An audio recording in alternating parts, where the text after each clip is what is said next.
beautiful people. Just look at this view with me for a second, please. Breathtaking. Love it. If you're ever feeling down, upset, angry, frustrated with life or anything in general, do me a favor. Go outside, take a walk, get some sun, get a little exercise, put some good food in your belly, and I promise you, you'll feel a little bit better by the end of it. Anyway, that's not why you're here to talk about life and this gorgeous view. The main reason why you're here is we have something a little bit special. We're going to be reviewing the Kia EV9. We're going to try to do things a little bit different in this video. We're going to do a day in the life with an electric vehicle. And we're going to be covering the important things you should be aware of if you're going to be switching to an EV. Let's get right into it.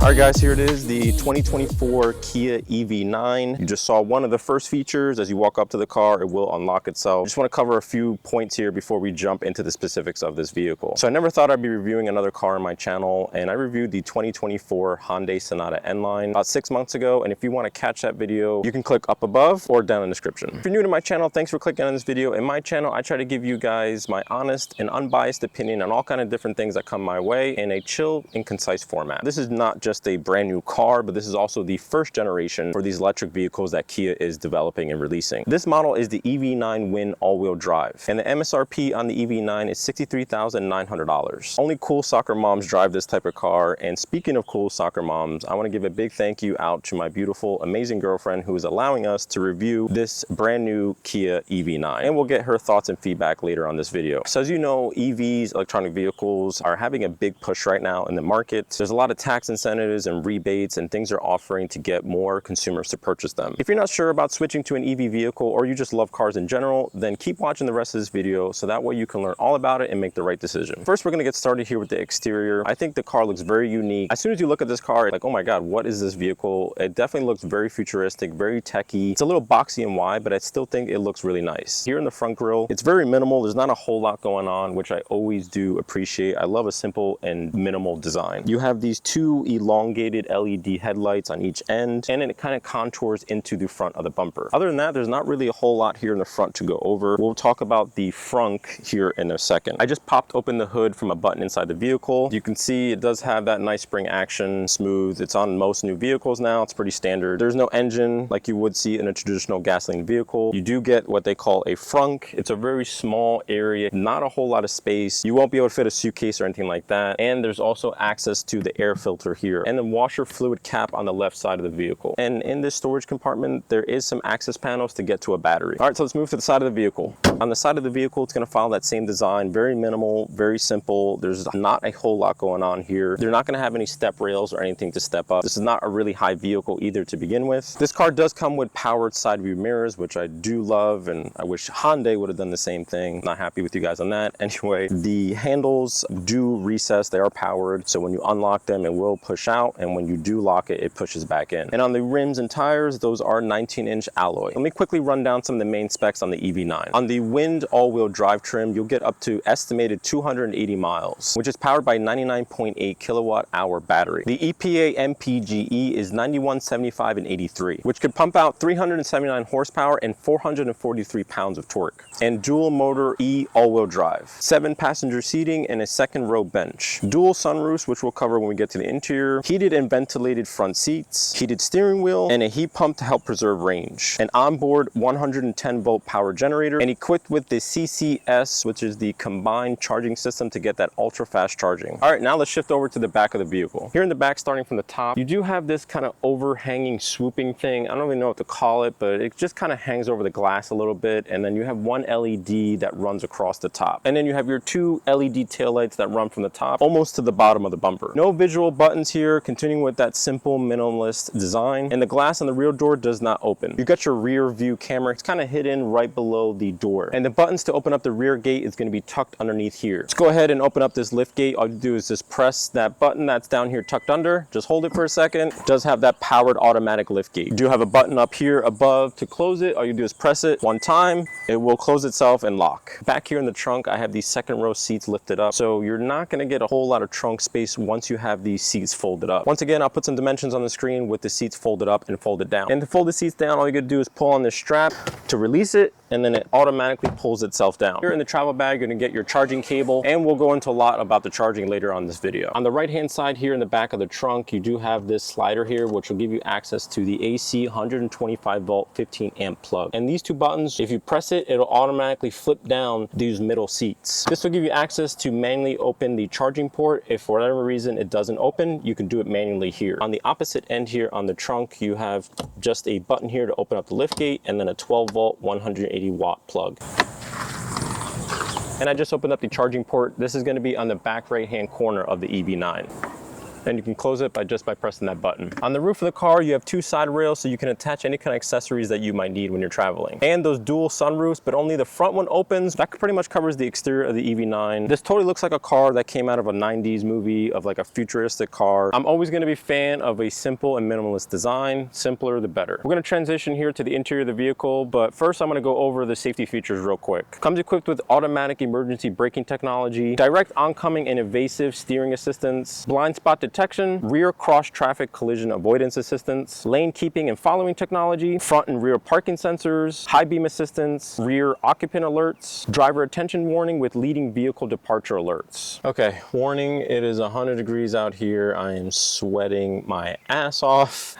It's way too hot out here. So I'm sitting right here in the middle seats, and we'll talk about a couple things around this area. Here on the ceiling, you have climate control. You can turn on the heat, the AC, you know, different modes, and then the fan speeds. You have 4 vents here. You have 2 up here and then 2 in the back. Right above my head is this second wide sunroof. It doesn't open up. The only thing you'll be able to do is open and close the shade. You got 2 handles here if it gets a little crazy in the car, and there's 2 LED lights right next to those handles, and 2 more grips here on the side. And with the leg room and spacing, you do have plenty of room here to move your legs, and it just depends how far back you go. Plenty of headroom. I'm about 6 feet tall, and I have about maybe 2 to 3 inches before I hit the top of the ceiling. You have 2 USB-C charging ports that are built directly into the back of the driver and passenger seats. And there's some storage down here for your passengers that does go back pretty far. And this little retractable storage for smaller things. And 2 standard cup holders here. Tucked in here, you have another little console armrest and 2 cup holders. And to lock it in, you have to go all the way down and then kind of lift it where you want it, and it does stay. All right, let's quickly check out the seats in the back. Hopefully you can see my little head back here, but it is going to be very tight. I'm going to tell you that right off the bat. With the legroom and spacing, you're not going to have a lot of give here. My knees is already almost touching the back of this seat. Still have plenty of headroom, and I'm not close to the ceiling. There are 2 USB-C charging ports and 3 cup holders back here. Now in the driver's seat, I'm going to go over a couple things, and then we'll go into the real fun stuff. Now all the seats are made with what Kia is calling their Syntex, which is essentially just a synthetic material. Looks very similar to that leather, but it's very soft and very easy to clean. Passenger and driver's side headrest. It is a mesh material, and it looks very similar to like an office chair. I never seen this before, but I do like it. Center console, all you have is this one lid, a little bit of storage, and then a wireless charger, 2 cup holders, and a spot for a phone. And in front of the center console, you have 2 USB-C charging ports and then another 12 volt 180 watt plug. And on the base of the center console is this small little storage area. The passenger and driver seats are both powered, so you can adjust them with the ease of a button. Let's go ahead and turn this baby on so I can get a little bit of cool air before I pass out. Behind the wheels, the driver stick column where you could turn the vehicle on and then change your gears. All you need to do is press your foot on the brake and then press that EV button.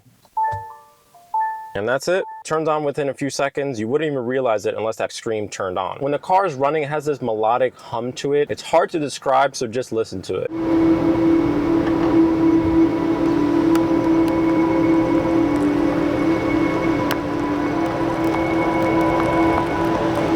First, let's start off with this 29.6-inch panoramic infotainment center. This is kind of the new trend on 2024 and beyond cars. Giant screen to give you all this information at your fingertips. I'm not going to jump into the specifics on this screen. It does have Apple CarPlay and Android Auto, built-in GPS. What I really want to focus in is on the instruments, clusters, and then what this means here and all the charging and mileage. Here in the instruments, you got your miles per hour, current trip, but you can cycle through that using the button on the steering wheel. This is going to be the bread and butter of what you're really going to be paying attention to when you're driving an EV. This is going to give you an estimated mileage depending on how much power you're using. That's your percentage of the battery, and the level 3 next to that is that regenerative braking, what we'll talk about in a little bit. Next to that, you have your climate control. Below the infotainment center, you have different touch buttons change to different functions. Below that, you have your volume and power button for the infotainment center, and below that, some more climate control buttons. On the left-hand side of the steering wheel, you have your smart cruise control, lane assist, and then the following technology. On the right side, you're going to be able to manage your phone calls, change the different modes on your infotainment center, and then you can set set a favorites button. You have a drive mode button where you can change from eco, normal, or sport mode, and then your four-wheel drive lock. So the interior is spacious. It is comfortable to sit in these seats. There is enough room for everybody. As long as you don't put a big person all the way in the last row, you shouldn't have any problems fitting a family in here. The armrest back there is perfect for kids to put their goodies and then take a nap on it. It gives off a open and inviting and airy feeling, and with those dual sunroofs and the sun shining in, it looks really great. However, there are a few negatives that we encountered that we want to share with you. So the first thing is going to be the center console. The design is not really ideal, especially for the driver. You only get that little small bit of storage here underneath the lid. Everything is all open, and then below the center console in that weird floor cubby space area, if you're a person who carries a large purse, you're going to have trouble trying to fit any kind of purse in there, and then you're going to have to constantly try to grab and pull down below your legs to get whatever you need. And on the rear center console, you have that hidden little storage in there, but I'm not really sure what anybody's going to use that for. The second thing is going to be the climate control. The location on the screen, it's a little bit blocked by the steering wheel, and in order to adjust the rear vents, it's not easily accessible. It's a small little button that you got to press on the screen. You can set that up on the favorites button as a workaround, but it's still a pain in the butt to see the climate control. You kind of got to shift your head around in order to see what's going on. That's one reason why I like my 2024 Hyundai Sonata, because they did put the temperature controls outside of the infotainment center and then below it. And the last thing is going to be, there's a little bit of a blind spot right over your shoulder on the left hand side. Directly behind the driver headrest is that handlebar. Now, since this is a wide headrest, if you're trying to turn your head and look, it can kind of be obstructed by that handlebar. If you're the type of person who wants to get a visual confirmation about what's going on behind your vehicle and turn your head, it is going to be slightly obstructed, so you should be aware of that. All right, we covered most of the basics. Let's go for a test drive and see how it handles. Before we hit the road and do a test drive, I quickly want to say, if you're enjoying this video, smash that like button, consider subscribing. It really does help out the smaller channels. And with that, let's put on our seatbelts. Safety first, guys. I'm going to pop it into drive right now. Just a flick of the little driving stick column. Real simple, real easy. I also switched out the mic. I'm using my shotgun mic right now, so that way,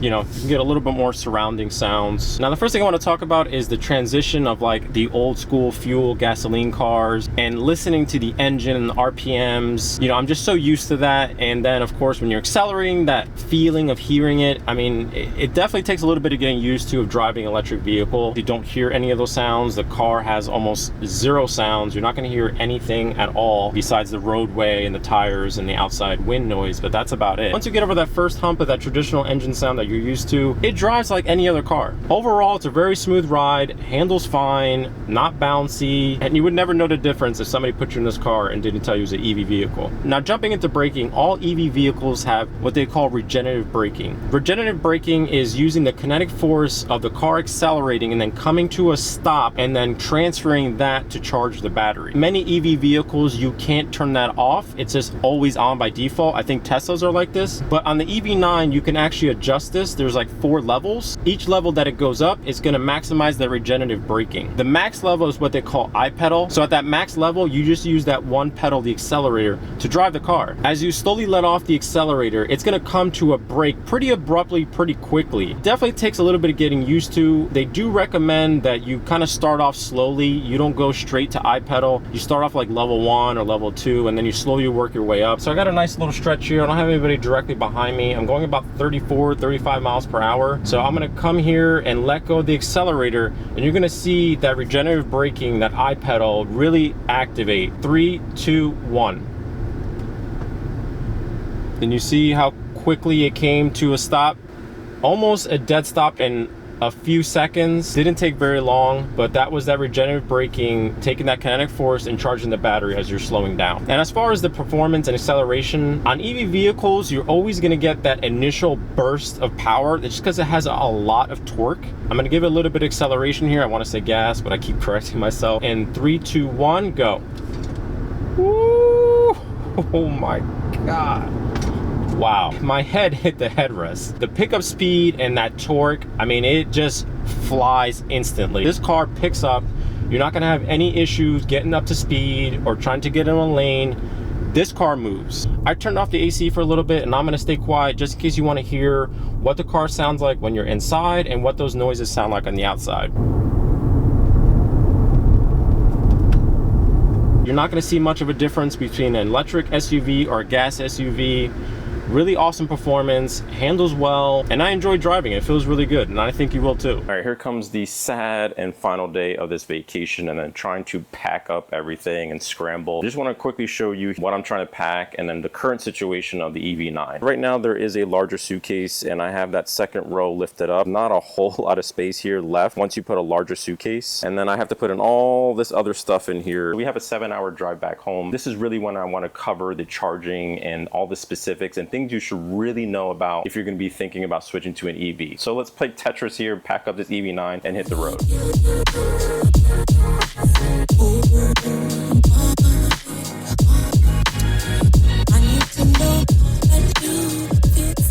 We just drove a little over 173 miles and we hit the low battery warning about 20%. There's still an estimated range about 49 miles, which combined is about 222 miles of range. Remember, we have a full car with 6 passengers and luggage and a whole bunch of bags. So if you're gonna pack up the car, I don't think you're gonna hit that 280 mileage. We're at a DC fast charger and we're gonna plug it in to get it charged up, and we're gonna see how long that takes. So while the EV9 is charging, I quickly wanna go over the charging levels and what you need to understand and what each level means. So level 1 is going to be your 120 volts AC. So this is going to be your standard plug-in in your house, like you would plug in your laptop, appliances, and stuff like that. The level 1 is going to take up to 80 hours to charge to 100%. Very long time. It's going to take multiple days to charge up a car like this. Level 2 is going to be 240 volts AC again. That's going to be your larger appliances and HVAC systems. That will take up to 8 hours to get up to 100% on the EV9. Level 3 is the current highest right now. That's going to be the DC fast. That's going to be able to charge the EV9 in about 30 minutes, depending on where you're at on your charge and stuff like that. You're going to be looking for level 3s all the time, especially if you're on the go and you don't have a lot of time to spare. They're going to need a lot of level 3s to get this EV market really moving, because I'm going to be honest with you, I would not be able to wait 6-7 hours for my car to charge to keep going. DC fast is going to be the way to go if you're looking to keep the car moving constantly. We're about 97% and we've been charging for 51 minutes. From 20% to just about 100%. It's going to take roughly about an hour. This is what it costs to use a level 3 charger. All right, everybody, made it officially safely back from our road trip, and now I want to take a little bit of time to summarize the pros and cons and then go into that question about whether or not you should consider switching to an EV, and bring out the wonderful EV9 owner to kind of go over those pros and cons with me and give her thoughts and feedback on everything that I covered in this video. So now I'm going to bring out a beautiful girlfriend who wants to sit right here next to me. Thank you.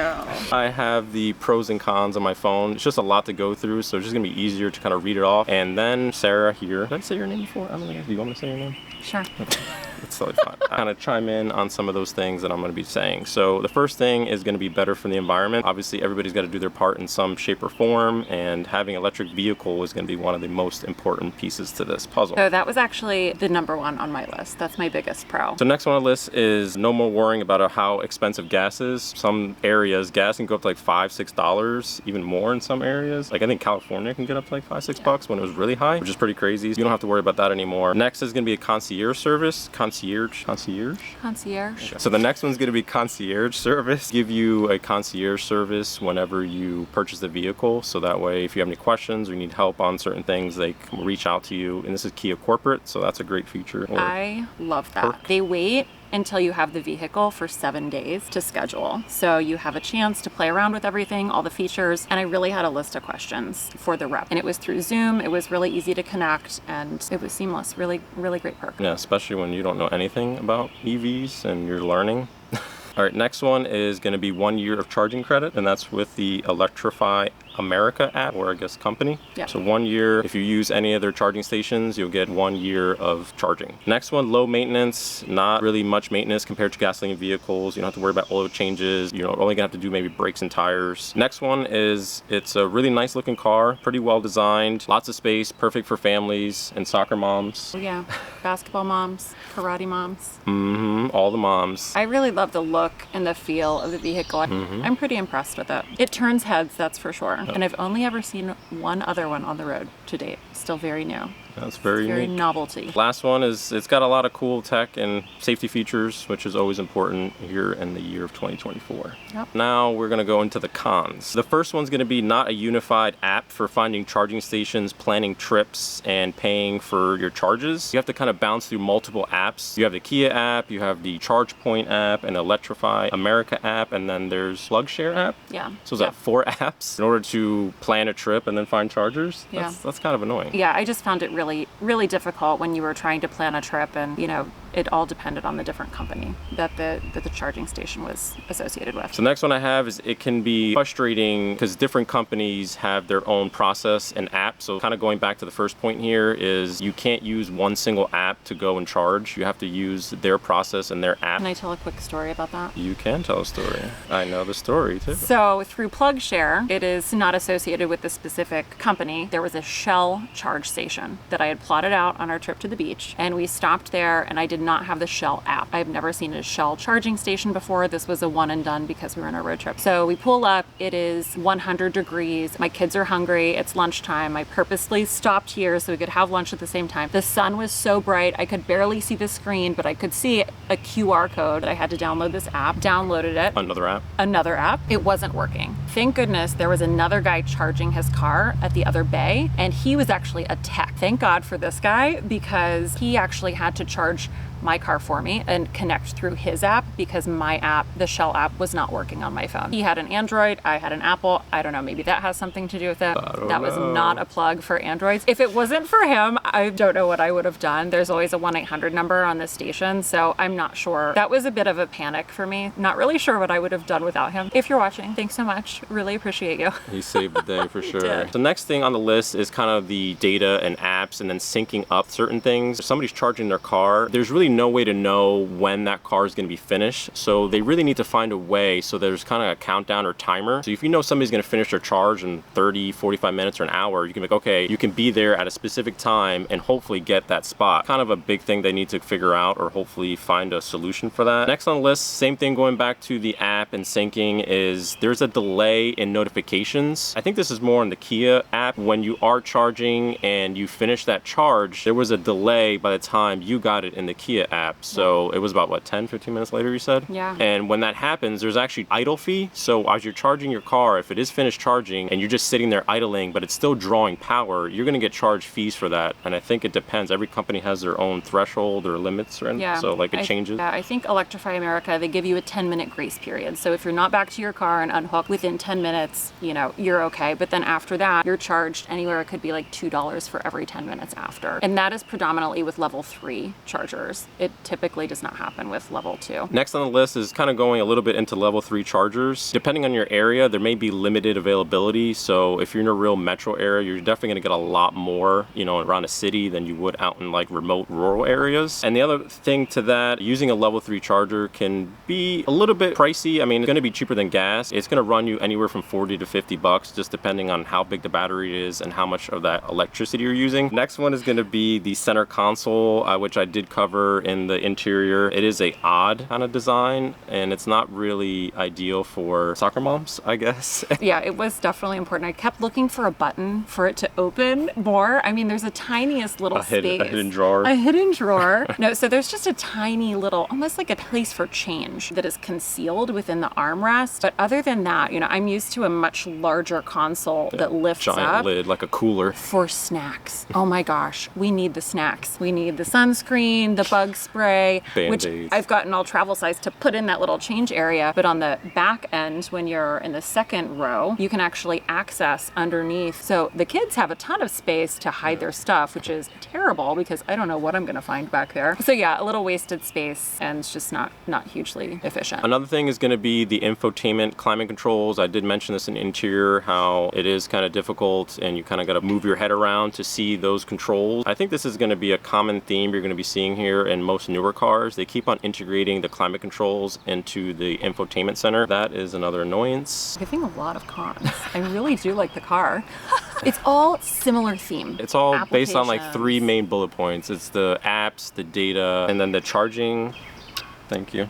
You're welcome. So to wrap up here and really answer that question on whether or not you should consider switching to an EV, it's really hard for me to give you a straight yes, because this is really going to depend on your schedule, your lifestyle, your habits, and your area. You'll have to take into account all these different pieces in order to make that decision on whether or not to buy an EV. For instance, if you're the type of person who's always on the go, very limited schedule, you might not have that flexibility to sit at a level 3 charger and wait for an hour for your car to charge. Additionally, you might have to adjust the type of routes that you usually take to get to point A to point B in order to find those level 2 or level 3 chargers. I recommend you really do your research on all these different things before you make this decision. Kia EV9 is still a great option for an EV, and I just wanted to give you all of those facts and all those things you should realize before going into it. That's going to be it for this video, everybody. Hopefully you enjoyed it. Put some comments below. Let me know what your thoughts are about EVs or the EV9, and I'll see you in the next one.